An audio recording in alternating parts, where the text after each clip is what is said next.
Hey everyone, and welcome back to the podcast.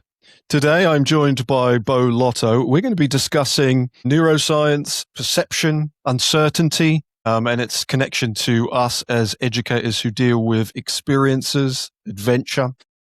For most of us who do this work, and I have been an adventure educator for the best part of 20 years, we all believe that what we do, Beau, is the most important educational pedagogy that exists, because public school education for most of us doesn't sit right in terms of how we learn and grow. And we believe that experiences and adventurous experiences are core to that.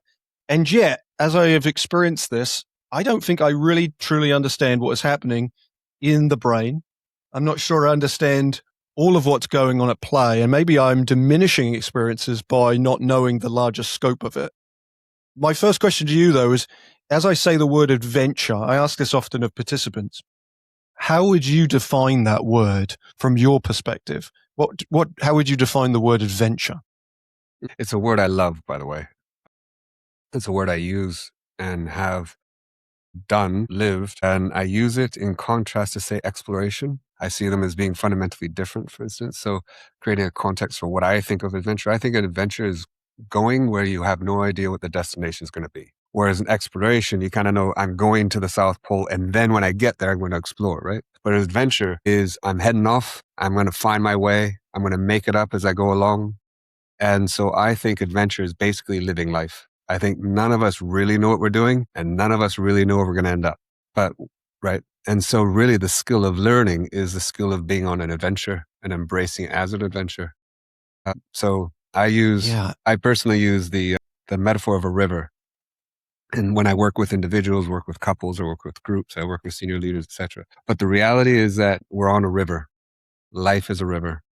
And we all know what the end of the river is going to be, right? It's a waterfall, right? But we don't know where it's going to be, right? So we know the destination, but we just don't know how and when. But the point is that so often in our lives, we try to live with control.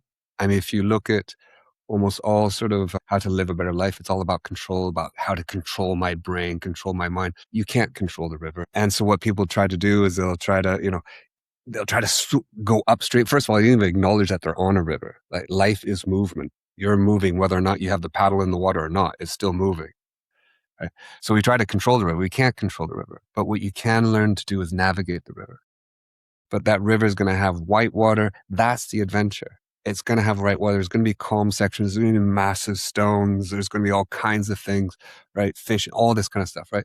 But to live life well is to learn how to navigate the river. That's the adventure. So I see being on the river as the adventure. That's life. I see adventure as a way of seeing the world and making the implicit explicit.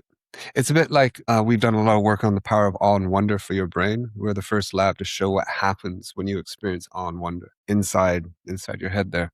And awe and wonder is fundamental to an adventure. It's the catalyst and sometimes the consequence of an adventure. But if you think about it, there's nothing wonderful about the world. There's nothing awesome about the world, right? It's literally energy. And I don't mean in terms of spiritual energy. There might be that, but I just mean in terms of physics. It's just, there's just energy there, photons, etc.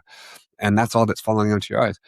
So there's nothing awesome or wonderful. It's a way of looking at the world. It's about finding the magic in the common, right?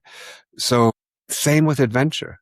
You could engage in a relationship and see it as an adventure, or you could enter it with fear, etc. So it's a way of looking at the world. I noticed in some of your work on awe, you've talked about those who internalize awe can allow them to take greater risks. That's right. As an educator, how might I be able to, if I'm bringing a group out to an experience, we use ropes courses very often as like a tool for creating stretched experience. Nice.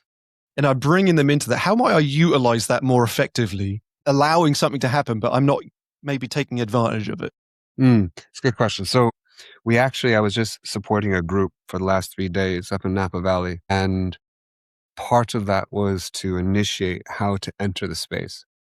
And then another part of that was working with someone called Barbara who takes people on wonder walks. Okay. So the point in the wonder walk is, you're walking in a space that you walk maybe hundreds of times, maybe even 1,000 times. It could be your house, right? But it's about noticing, observing. And in my view, the catalyst for awe and wonder is not grandeur. Often we think, under the infinite stars, and that's where you see it. I think it's about finding the magic in the common. If you just think about your body, we can actually give people a sense of that right now, if you like. We can just do a little exercise with yourself and your audience. Okay. So if you just sort of squeeze your hand, just keep doing this. Open and close. Okay. We're not going to take too long because we don't have that much time, but you'll already start feeling the effects. Your forearm's starting to get tired. So all your audience, right? Keep doing it. And your arm's getting tired and you think, oh, I kind of want to stop this, right? Now go ahead and pause. Think about your heart. Your heart does that thousands of times throughout your whole life and it doesn't get tired. Your forearm got tired in just a matter of seconds. That's amazing. Think about the nephron of your kidney. It's an amazing thing, or just the blood and all that. You carry this miraculous thing around with you. So, it's everywhere to be seen. It's just how you're looking. So giving people the space and the frame and turning sometimes life into rituals, and you could turn the whole of life into a ritual. We've turned brushing your teeth into a ritual, right? Where you have a beginning and an end, you have a frame, and you have an intention. What's the meaning I'm going to apply to this? Because meaning is what your brain perceives. It doesn't perceive the data or the information. It perceives the meaning of the stuff. So you can intentionally create that meaning. So when Barbara did the Wonder Walk with myself, or I did it with her, the people were walking around and noticing the flowers, the grass, the trees that were always there. Nothing changed. The only thing that changed was what they were looking for. I call it how you enter. Changing how you enter changes everything. Okay. So getting people to enter your experience is what's powerful. And then as an educator, right, you're educating people how to be on the river, how to navigate that river, the internal river or the one externally, right? And as a consequence of working with you and doing your wonderful programs, what they're going to do is that transition from the leaving is actually an entry to another place, which is life. You're preparing them to enter in a different way by raising their consciousness through immersive experience in order to eventually become unconscious in different experiences of the world. We don't always want to remain conscious about every single thing, right? That'd be exhausting. It'd be impossible. But what you're doing is increasing consciousness in order to become unconscious so that I can then apply my consciousness to something else. And then again and again, right? We're trying to increase the quality of our reflexive unconscious responses. And that's what you're doing.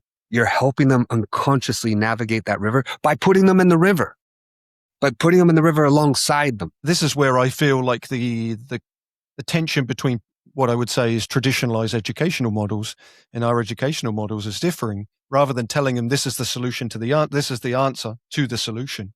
We allow for problem solving. We allow them to critically do that themselves. That's right. We just started a school in West England, just south of Bristol and Bath, in a place called Bruton. It's called the Hummingbird Learning Lab. And that's exactly the approach. We create the adventure for the young people, but I also do this with senior leaders. And to your point, we don't tell them what the answer is going to be, but we also don't even tell them what the problem is, right? So traditional education says, by the way, this is the problem. This is the answer to the problem. So now what you need to do is just memorize that. But what if that isn't even the problem in the first place? Because we're educating this thing about education for young people. We're educating for a world that doesn't even exist yet. Telling them the skills that they need now for a world that's 20 years from now. We have no idea. Think about just AI in the last 5 years, right? The skills required to thrive right now, some of them didn't even exist 5 years ago. Prompt engineers, that wasn't even a thing. So in other words, what you're doing through your process, or what we're doing through our school, is helping people learn how to think, learn how to navigate, right? And the only way, there's a couple ways you can do that, right? You could be on this thing about keep with the adventure of the river as the metaphor. Traditional education keeps you on the beach, keeps you on the shore, and says, here's a diagram of a boat. This is a sail. Now, memorize those pieces. And then the test is, where's the sail? The other strategy, which is what you're talking about, being a facilitator, I'd say you're an empowerer, is say, no, we're going to get in the water, but we're going to start with the shallows. You're on a boat, but we're going to be on the boat with you. And we're going to learn how to sail together. Because actually what can also happen, which often happens, is one of the qualities of our teachers, and I'm sure the quality of yourself, is that I also learn in the process and you get new discovery.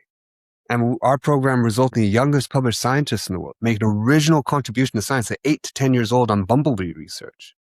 The youngest ever main stage TED speaker. And we start off like, we're going to ask questions. We don't know the answer to it yet. And we did that through play.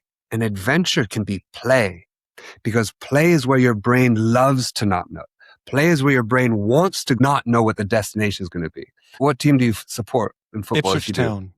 Ipswich Town. Okay, I'm an Arsenal supporter, right? Yeah. And so if Ipswich Town happened to be playing an FA Cup against Arsenal, right? What's fun about that is we don't know who's going to win. And it might be that even Ipswich, because it happens, Ipswich Town could actually beat them. And that's why it's exciting. But we need to apply that to all aspects of life and create a context for people to do that. And then they actually learn how to navigate. But you're doing it with an expert who is also open. So that's the case of our teachers. They're open to not knowing. Do you find that experience, as I gain experience, and I can go into onto our course, and I've seen it so many times, I might close myself off to the new experience they're having because for me it's common. I get complacent maybe in that. How do I, as an educator, also try to get myself in the right headspace to be open to the new? And what I see it from a lot of educators is I see the words. I have an English major, so I think about like the words that we use in hear educators saying just when there's something hard to do, just do this. Yeah. Just put your foot there. Such a good just point, do yeah. this.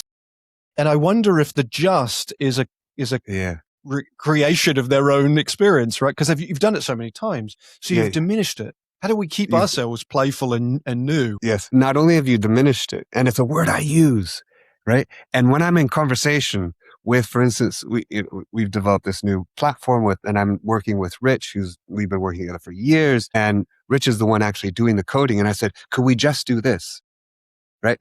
And I say to him, I realize in using that word, I'm diminishing probably the massive effort that you're going to have to go through in order to do this thing. But I'm now potentially diminishing the significance of that. Right. Equally, if like with the people you're working with, if you just say, just do this thing, they now have an expectation that's easy.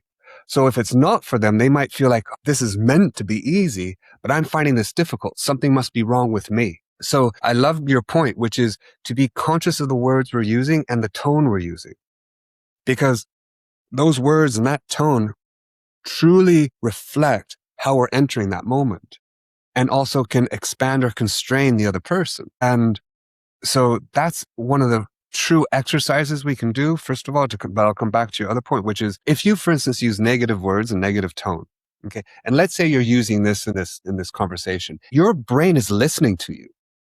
Right? You're throwing sound into the air and it's coming into your own ears, and your brain is now interpreting this sound, which happens to be coming from you, right? You'll actually be diminishing your creativity. You'll be increasing your cortisol. You'll be limiting your perception of yourself. You're actually shortening your life. You decrease longevity. Okay. What also is true is all those sounds are going into my ears. All the thing that's happening to your brain is also happening to mine. So I say to people, would you blow smoke into someone else's face? They say, of course I would do that. I said, then why are you using this tone in words? Because you're actually physiologically impacting another person to the detriment, and possibly even more significantly than if you blew smoke into their face. So to be conscious of those words and tones we're using and why we're using them is really important. But how do you put yourself into that mental state? There's an element. First of all, you have to have that awareness that you have, which is beautiful. You have the awareness that this might be happening. A lot of people don't even have that. The second step is not simply to a lot of people for those who even get to that point, they often stop there. Well, that's the way it is. That's me. I just, nothing I can do about it, right? What they're trying to do is just stand still, right? Rather than question and try to evolve themselves, which is ironic because you're trying to put other people into a position of evolving and you're not doing it. Right? So especially for educators and leaders that are creating these experiences, it requires a certain way of being, because the best way to learn and the most powerful way to learn is through the way of being of the person from whom you're learning. Not what they say, but how they're saying it, who they are. So when I work with leaders, I said, you could do all these training programs, but it's really about you. If you're a bit of an asshole, you're giving permission for everyone else to be that way because your kids are watching you and they're saying, that's what love looks like. Okay, I'm supposed to shout. Okay, I'll do that. Or I'll look for someone who kind of manipulates me, right? Or I look for someone who embraces change and challenge and isn't daunted. So how do you then make a change on that? It's about maybe finding something from within you that is amazing. And maybe it's the amazement of the other people. I just love being in a space and seeing the miraculous of people expanding themselves. And if you're creating a context for people to expand themselves, isn't that wonderful? I don't mean in an arrogant, egotistical way. I think that's an obligation, right? Shouldn't we all be doing it? Isn't that what love is, right? Not to protect the people we love from risk, but to empower them to take it. What a statement. And I think that the role modeling, the behavior from really anyone, any leader is in that position of role modeling, if it was working with adults or is working with kids. I think that people don't see or can't conceptualize the effect that their stuff has on others around who are seeing stuff. I reflect on this, that in the early days of adventure or outdoor education, early days of Outward Bound, there was this mindset of pushing people out of comfort zones. The way to affect change was to really kind of force the situation to a point where they've really pushed them. Now, of course, we're trying to more encourage people to step out of their own set of comfort and really empowering that. But you'll see some individuals, I get this a lot from, let's say I'm working with a youth group, I might have some additional adults, teachers, parents who might be around who say that my child or this particular student, though, only responds effectively if I push them. And I often have to remind them that others are watching. What's happening to the rest of the people in a space where an individual is being pushed into some level of risk? What's the impact psychologically, brain-wise, to the rest? Yeah, it depends on how the experience of that manifests and unfolds in front of the others. Okay, so let's imagine, you can do that in a number of ways. Let's imagine one way of doing it is, it's like, I don't care what you think. I don't care what your fears are. Just do the thing. And now the child is scared and crying, and now I'm going to belittle them. My goodness, I thought you were a big boy, right? You're not a baby anymore. What's going on here? So now I'm going to shame them to do the thing, make them feel guilt and shame. So now everyone else watching, you've facilitated a context of fear. That fear is the motivator, and that there's a right way to do something, right? All that. Another way of doing it is through invitation and encouragement and celebrating the fact that the person is having courage. So I have what I call the 10 C's. And the 10 C's are the scientific grounding for how we can enter any moment in our lives that empowers us to evolve in that moment. Because to evolve in that moment scenario you just created there, that's how it is to respond well, is to evolve. To evolve is to complexify yourself, okay? But you can't evolve if you're not first evolvable. You can't learn if you're not learnable. So what you need to do as an instructor, facilitator, mentor, guide, is to create a context where I actually want to be challenged, okay? Where I want to change, where I want to expand. I want to become expandable. So once I'm now expandable, now I can actually, so in that case, it would be like, oh my goodness, it's amazing that you're trying this. I remember my daughter, when she was a dancer, she's an amazing dancer, still is. But when she was on stage and she'd come to me like, I'm scared. And I was like, that's because you're smart. I mean, this could be a disaster. I mean, you might fall off stage. It could be terrible. And whenever I do my keynotes, my talks, people say, oh, this is going to be great. I said, it might not. It might be a disaster. We don't know yet, right? They laugh, but I'm actually stating what's true. Okay. So what I said to her, but what's amazing is you're doing it anyway. I'm not so interested in confidence. Courage is far more interesting. So then we can reward, because our brain requires some sort of feedback. If you had no feedback, you don't exist in the world. If you try to push on a surface and it didn't resist, you're a ghost, like literally. Okay. So you need to have impact. So in other words, you need feedback. So if I feed back and say, Phil, I mean, you didn't do the thing, but I could see you thinking about it. I could see you kind of wanted to. And that was courageous. I could see you act. And then let's give you something else that you feel like you could achieve. And let's get ourselves there. Let's step ourselves there. Because what will be a small step for Phil because you're an expert in this, could be a massive step for them. And often we project our space onto someone else and say, come on, it's just doing this. But for that person, they might never, no, come on, it's just speaking in front of 5 people. What are you worried about? But if that's a very introverted, fearful person who was reprimanded as a young child for speaking up, that might be a really scary thing for them. The best leaders are the best listeners. I bring this up. It's like the Spider-Man quote of "With great power comes great responsibility," and there is so much to that of being able to say, I could affect a negative change in this person by the tone and the words that I say versus the acceptance of where they are right now. The awareness of ease for some is not the ease for others, and that's right. And I think that too often do we perceive, this is easy for me, or I got this outcome when I did it. I see this a lot where it's like, when I did this thing, I had the best time in the world, so everyone else will. This so often in motivational speakers, which drives me crazy. And there's an N of 1 from the scientific perspective, right? It's like, and usually the narrative is the same. It's like, I had this terrible thing happen to me at some point in my life. And then I came up with these 5 steps that made me survive this thing. And it always has to be 5, 3 to 7, usually around 5. And let me help you do these 5 things. The answer, which means the answer to the question is, if you want to, and what's more, I now have a private jet. Okay. So your solution is basically to be like me. Just be like me would be good, right? Which is why so often they will interview successful people and find out the principles that those successful people were successful at, which means be like the successful person. There's no scientific grounding in that. It's just storytelling and, but so stepping outside and trying to understand from another person's perspective what's challenging, which doesn't mean we don't challenge them, because it is the case that our systems, our muscles grow from being challenged, from being stretched, from having some damage, right? And then what's beautiful about our bodies, which so often we don't realize, is that we have so little control over ourselves. And if people think they actually have control, let's try a little experiment. Very simple, okay? Sleep is fundamental to our survival. You have to sleep. You would have thought that you would have control over your sleep, right? So what I want you to do, Phil, is just sleep now. Just close your eyes and go to sleep, right? Can't do it, right? No. Why? Right? Yeah. You can't control your heart, all this you can't control the healing. You don't build your muscles. Your muscles build your muscles. But what you can do is create a context for the thing that you already get for free. Our brain adapts. Our brain imagines. Our brain creates. Our bodies heal. Our brain heals, right? That's the river. But what you can do is make it better or worse. And as 2 guys, we can use a wonderful example, which is giving birth to children, right? Of course.